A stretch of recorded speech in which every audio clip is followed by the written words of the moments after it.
Nilinaw naman ng Philippine National Police na wala nang nawawalang case folder sa mga pulis na may kasong administratibo. Yan ang ulat ni Patrick De Jesus. Mananatili ang direktiba ng Philippine National Police sa lahat ng police regions na siyasatin kung may insidente sila ng nawawalang case folders sa mga pulis na may administrative cases. Ito ay kahit panilinaw ng NCRPO na nahanap na rin ang mga dokumentong ito. Paliwanag ng PNP, nagkaroon lamang ng problema sa turnover na kaagad din namang naresolba.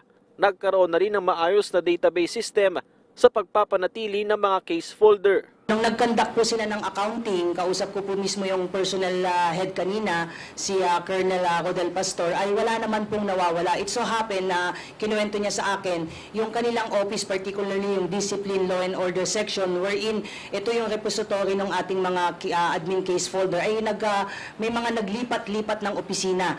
Nag-iba-iba din yung mga personnel na humawak nitong mga case folder. So ang nakita dito talaga natin na problema ay hindi nagkaroon ng proper turnover. Clarify po nila, sir, wala pong nawawala pong case folder. All accounted po at zero backlog po sila as we speak.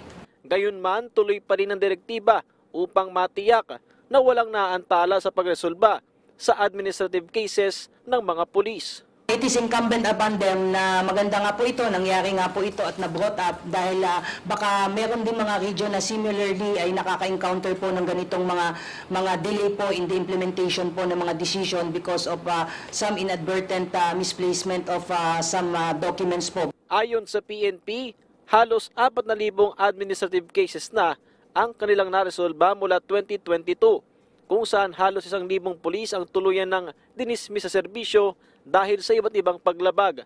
Sa ngayon, nasa 1,000 admin cases pa ang patuloy na nire-resolba. Pag sa level po ng summary hearing officer, dapat within 60 days ay ma-resolve po nila.